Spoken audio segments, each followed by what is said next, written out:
আসসালামু আলাইকুম hello viewers ABS take জন YouTube চ্যানেলের পক্ষ থেকে আপনাদের সবাইকে স্বাগতম জানাচ্ছি। আমি আবু বকর সিদ্দিক আলিফ। গত ভিডিও ক্লাসে আমরা আস্কি ভ্যালু সম্পর্কে জেনেছিলাম এবং কিভাবে সি প্রোগ্রাম ব্যবহার করে একটা আস্কি ভ্যালুর সমসংখ্যক ক্যারেক্টার বের করতে হয় সেই সম্পর্কে জেনেছিলাম। আজকের ভিডিওতে আমরা আলোচনা করব কেস কনভার্টার সম্পর্কে। অর্থাৎ আমরা যদি চাই যে একটা লোয়ার কেস এ আমরা কিবোর্ড থেকে টাইপ করব অথবা ইউজার আমাদেরকে একটা লোয়ার কেস লেটার এ টাইপ করবে, সেটাকে আমরা কিভাবে প্রোগ্রামিংয়ের মাধ্যমে আপার কেসে পরিবর্তন করতে পারি। অর্থাৎ লোয়ার কেসের একটা লেটার বা ছোট হাতের একটা অক্ষরকে কিভাবে আমরা প্রোগ্রাম ব্যবহার করে বড় হাতের অক্ষর বা আপার কেসে পরিবর্তন করতে পারি আমরা সেটা দেখব। এই জন্য আমরা দুইটা প্রসেস ফলো করতে পারি। একটা হচ্ছে আমাদের প্রোগ্রামের নির্দিষ্ট কিছু কিওয়ার্ড আছে, সেই কিওয়ার্ড ব্যবহার করে আমরা এই কাজটা করতে পারি। আরেকটা হচ্ছে আমরা ম্যাথমেটিক্যাল টার্ম ব্যবহার করে এই সমস্যার সমাধান করতে পারি। সেই ক্ষেত্রে কেমন হতে পারে ম্যাথমেটিক্যাল টার্মটা? আমরা গত ভিডিওতেই দেখেছি যে এই স্মল এ বা ছোট হাতের এর জন্য সমসংখ্যক আস্কি ভ্যালু হচ্ছে 97 এবং বড় হাতের এ বা ক্যাপিটাল এর জন্য আস্কি ভ্যালু হচ্ছে 65।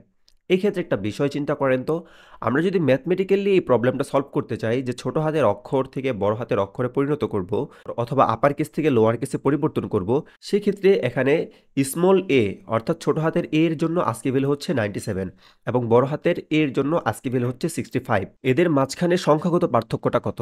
আশা করি আমরা সবাই জানি যে 97 এবং 65 এর ভিতরে সংখ্যাগত পার্থক্য হচ্ছে 32। অর্থাৎ আমরা যদি 97 থেকে 32 মাইনাস করি তাহলে 65 সংখ্যাটা পাবো, যেটা হচ্ছে ক্যাপিটাল এ। হুবহু সেম নিয়মে আমরা যদি কখনো চাই যে আমরা ক্যাপিটাল এ থেকে স্মল এ বের করব, সেক্ষেত্রে ক্যাপিটাল এর আস্কি ভ্যালু হচ্ছে 65। 65 এর সাথে যদি আমরা 32 যোগ করি তখন এটা 97 হয়ে যাবে। অর্থাৎ তখন আমরা স্মল এ পেয়ে যাব। অর্থাৎ আমরা যদি আমাদের গতকালকের চার্টটা দেখতে পারি তাহলে দেখব আমাদের বড় হাতের এ এবং ছোট হাতের এ অর্থাৎ আপার কেস এ এবং লোয়ার কেস এ এদের মধ্যে সংখ্যাগত পার্থক্য হচ্ছে 32।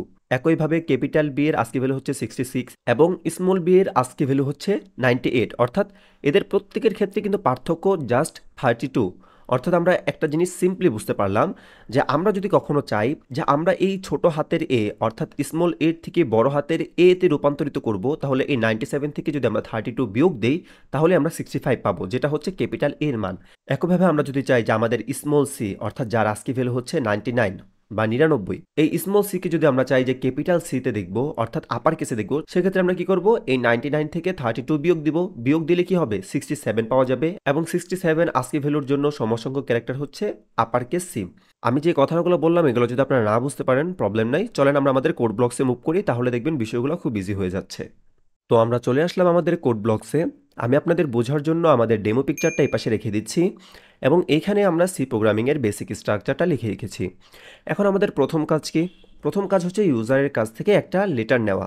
তো সেই ক্ষেত্রে আমরা প্রথমে প্রিন্টএফ ফাংশনটা কল করব এবং প্রিন্টএফের ভিতরে লিখে দেব ইউজারকে enter a lower case letter. Okay, ফার্স্টে আমরা লোয়ার কেস লেটার নিয়ে কাজ করব। এখন ইউজার আমাদেরকে যে লোয়ার কেস লেটারটা দেবে সেটা আমাদেরকে নেওয়া লাগবে, সেজন্য আমরা স্ক্যানএফ ফাংশন কল করলাম এবং স্ক্যানএফের ভিতরে আমরা ফরম্যাট স্পেসিফায়ার হিসাবে %c দিব, কারণ আমাদেরকে ইউজার একটা লেটার দিবে বা একটা ক্যারেক্টার দিবে, এবং তারপর এম্বার সাইন এবং ইউজার এখানে যে ইনপুটটা দিবে সেটা রাখার জন্য আমাদের একটা ভেরিয়েবল প্রয়োজন। তো সেই জন্য আমি ch নামক একটা ভেরিয়েবল নিলাম। এখন এই ch ভেরিয়েবলটাকে আমরা এখানে ডিক্লেয়ার করে দিই যে ch, যেহেতু আমাদের এই ch ভেরিয়েবলটার ভিতরে ক্যারেক্টার টাইপ ডাটা থাকবে, তাই এইটার ডাটাটা আমরা car দিয়ে লিখে দিলাম। আশা করি বিষয়টা আপনারা বুঝতে পেরেছেন। এখন আমাদের কাজ কি, আমাদের ইউজার এখানে একটা লোয়ার কেস লেটার দিবে, আমরা সেটাকে আপার কেসে পরিবর্তন করব। তো সেই ক্ষেত্রে আমাদের কি করা লাগবে, আমরা পরবর্তীতে আরেকটা প্রিন্টএফ নিব, প্রিন্টএফ, এবং এই প্রিন্টএফের ভিতরে আমরা কি লিখব, the upper case letter is, এবং ফরম্যাট স্পেসিফায়ার হিসাবে আমরা সি দিয়ে দিব এবং কমা দিয়ে আমরা লিখে দিব আমাদের ভেরিয়েবলটার নাম অর্থাৎ ch। এই ch এর ভিতরে কি আছে, ch এর ভিতরে ইউজার যে ক্যারেক্টারটা দিয়েছে সেই ক্যারেক্টারটা আছে, বাট আমাদের তো সেই ক্যারেক্টারটা প্রয়োজন না, আমাদের প্রয়োজন কি আপার কেস। আর আপার কেসের জন্য আমরা কি করব, এই ch যে ক্যারেক্টারটা আছে অর্থাৎ স্মল যে ক্যারেক্টারটা আছে সেটা থেকে আমরা 32 মাইনাস করে দিব। মাইনাস করার পর এখন যদি আমরা কোডটা রান করি তাহলে আমরা আশা করি বিষয়টা আপনাদের কাছে একদম ক্লিয়ার হয়ে যাবে। তো আমি এখানে কোডটা রান করলাম। রান করার পর এখানে দেখতে পারতেছি inter a lower case letter. তো আমি এখানে এ দিলাম। এ দেওয়ার পর যদি আমি ইন্টার করি তাহলে আমরা দেখতে পারবো the upper case letter is capital A. আশা করি বিষয়টা আপনারা ক্লিয়ারলি বুঝতে পেরেছেন। আমি আবার আপনাদেরকে একটু বিষয়টা এক্সপ্লেন করে বুঝাই। আমরা এখানে কি করেছি? আমরা এখানে প্রথমে printf এর ভিতরে ইউজারকে বলেছি যে inter a lower case number, তাকে বলেছি একটা লোয়ার কেস নাম্বার দিতে এবং স্ক্যানএফ ফাংশনের মাধ্যমে ইউজারের কাছ থেকে সেই লেটারটা নিয়েছি। সেই ক্ষেত্রে আমরা %c ব্যবহার করেছি এই কারণে, কারণ ইউজার আমাদেরকে ক্যারেক্টার টাইপের একটা ডাটা দিত এবং এই ডাটাটা আমরা ch নামক একটা ভেরিয়েবলের ভিতরে রেখে দিয়েছি, যেটা ডাটা টাইপ হচ্ছে ক্যারেক্টার, যেহেতু ইউজার আমাদেরকে ক্যারেক্টার টাইপের ডাটা দিবে। এখন আমাদের এতটুকু কাজ শেষ এবং পরবর্তী লাইনে আমরা প্রিন্টএফ দিয়ে কি করেছি, the upper case letter is, অর্থাৎ এই লোয়ার কেসের লেটারটাকে তো আমরা আপার কেস পরিবর্তন করব, তাই লিখেছি the upper case letter is %c দিয়ে এই CH এর ভিতরে কি আছে, এই CH এর ভিতরে ইউজার যেই লেটারটা দিয়েছে অর্থাৎ স্মল লেটারটা আছে।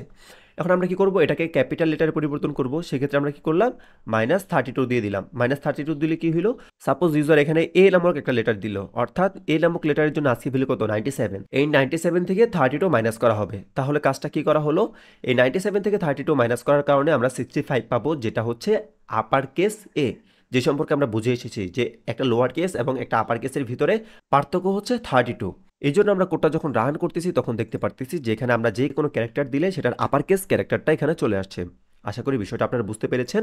আপনাদের জন্য একটা হোমওয়ার্ক হলো, আমরা এখানে লোয়ার কেস দিয়ে আপার কেস বের করেছি, আপনারা আপার কেস দিয়ে লোয়ার কেস বের করবেন। যদি কেউ না পারেন বা কারো কাছে কোনো প্রবলেম মনে হয় তাহলে সেটা অবশ্যই আমার কমেন্ট বক্সে দিবেন। কমেন্ট বক্সে দিলে আমি চেষ্টা করব সেটা দেখে আপনাদেরকে কমেন্টে রিপ্লাই করে দেওয়ার জন্য। আর অবশ্যই আমি আপনাদেরকে বারবার কমেন্টে লেখার কথা বলি এই কারণে, কারণ আপনি যখন কমেন্টে একটা প্রবলেম দিবেন, সেই প্রবলেমটা যদি আমি আপনার কমেন্টে সলভ করে দেই, হয়তো বা এরকম সেম প্রবলেম আরও 2-3 জনের আছে, তখন তারা ওইখান থেকে দেখেই তারা নিজেরা সলভ করে নিতে পারবে। তো আশা করি বিষয়টা বুঝতে পেরেছেন। আর আপনারা অবশ্যই হোমওয়ার্কটা বাসায় প্র্যাকটিস করবেন যে আপনারা আপার কেস থেকে লোয়ার কেস তৈরি করবেন। তো আজকের ভিডিওটা এই পর্যন্তই ছিল। সবাই ভালো থাকবেন, সুস্থ থাকবেন এবং অবশ্যই বাসায় প্র্যাকটিস করবেন। আল্লাহ হাফেজ।